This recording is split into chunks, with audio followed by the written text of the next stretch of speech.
Ganga Maiya ki jai! My time in Rishikesh was an interesting one. It started off with a bit of a rocky start, and I say this because when I first got there, I was staying in this one hostel, and I think I just felt like something was a bit off. My body just didn't really relax while I was there. I just had this feeling that the vibe was off. That's the best way of describing it. Is it just felt like something was off.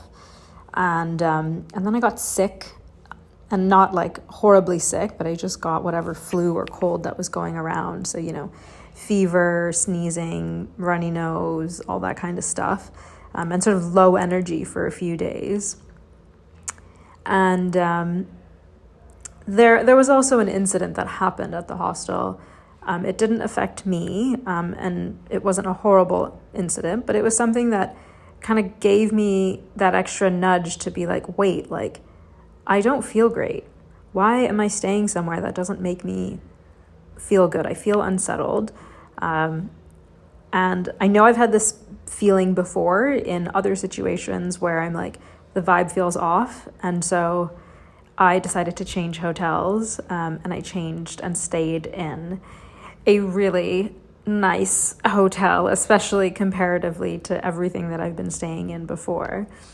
And it gave me a chance to just relax, actually, like fully relax. I stayed in like a proper hotel, like a hotel with a bathroom that has a shower that is separate from the toilet and has a door that separates the shower from the rest of the bathroom. And I had like a hot shower after, I don't know, it's been weeks and weeks since I've had a hot shower, just because of the places I've been staying, the travel, all of that. And you know what? A bit of comfort does go a long way. So that was part of my trip in Rishikesh.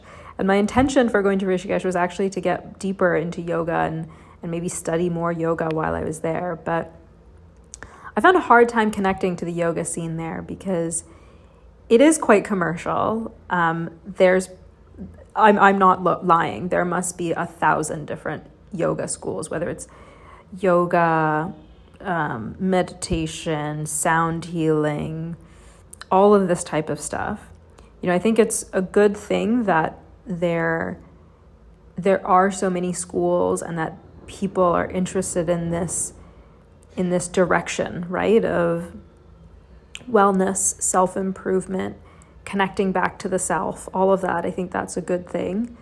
And even me coming to that conclusion is part of my, growth and evolution of thought while I've been on this trip as well.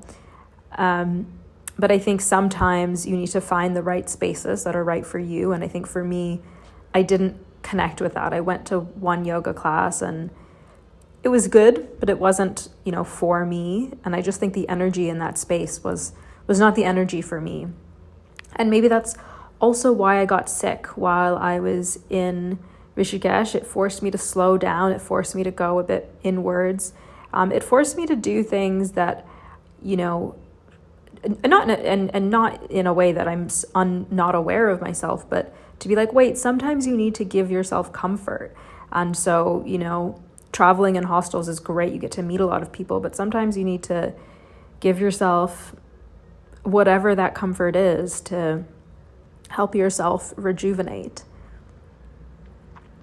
But the other part of, there's a few other parts, but one of the other parts of this trip was early on. I went out exploring by myself, and I ended up meeting this woman who was traveling, and she had a tour guide, and we just had a friendly interaction, and then we went our separate ways. This lady came back like 5 or 10 minutes later and said, hey, I booked this tour for the day. I think we're doing some similar things. You're welcome to join me. And so I did, and I met this woman. Her name's Michelle, and Michelle was the tour guide. And I feel like once I met Michelle, it was like this whirlwind of events happened in a very good way. And I think sometimes the universe sends you different people at different times to get you on the right path. Like, I won't get into all the details, but, you know, I had some intentions for that day, but there's no way I would have accomplished it on my own. And, you know, because I met Michelle, you know, she knew everything. She knew everyone. She knew where to go, how to get us from A to B. She knew the timings. We had a private car take us from one place to another to get to go and do the Aarti at Triveni Ghat, which was such a beautiful experience. It's the Aarti that's done by the Ganga River. To be perfectly honest, I just broke down in emotion. Like, I don't even know what the emotion was, but it felt like all these things were happening so fast. It was like this whirlwind. And then I was doing this Aarti, and it was beautiful to experience, but whatever emotion or connection or whatever was happening just came out in the form of deep emotion and tears. And yeah, that was a really unique experience as part of that. And then, you know, as a result of meeting this Michelle, you know, I ended up going for dinner, and then we went to this cafe, and then there was all these other travelers there, and then I got introduced to this group of travelers, and then through them I met some other people, and it just, you know, had this really cool organic web of events and people that I was introduced to. And eventually I had met them, but eventually I think that there was a band of 3 that somehow had formed. A girl named Amrita, really sweet, just a creative, wonderful girl, and a guy named Will from the States who, you know, on all accounts, if you saw him, you know, he's all tatted up. He looks like one of the roughest guys you might ever encounter, but probably one of the most intelligent and just spiritually aware, well-read people that I've ever met. And the 3 of us just had such a blast together, just hanging out, having lunch, having tea, having the coolest conversations. We went on some adventures to go to these secret waterfalls. We shared some experiences of going into the Ganga River, and it's said that if you intentionally go into the Ganga River, bathe yourself in Ma Ganga, that it absolves you of your sins. It helps purify you and helps you in your path towards moksha, and that Hindus are supposed to do this once in their life. And, I was like, I wasn't sure. I was like, I have to do it. I didn't really want to do it. And I tried to do it on so many other days, but I guess it had to be that we would, all 3 of us, go and do it together. And it was just a really nice, wholesome experience to share with other people. So, I mean, there's many other things I could say about my time in Rishikesh, but, I do think that the Ganga River there has a special energy. It's this beautiful bluey, greeny, emerald color, even when the clouds are out, which I don't understand. Going rafting on the Ganga River, it presented these beautiful metaphors, because I had no intention of going rafting. I was like, I don't want to go. I don't feel like doing that. It wasn't on my mind at all.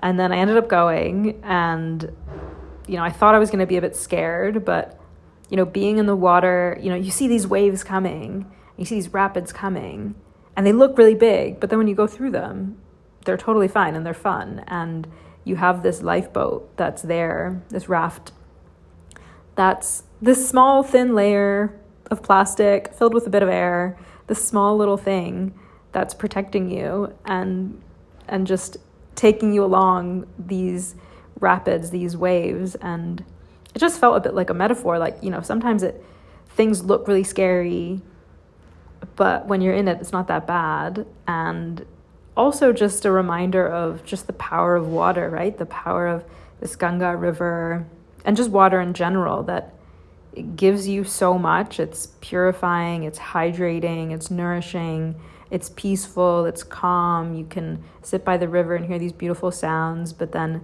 at the same time, it's powerful and raging and a force for destruction. Just all of that wrapped into one.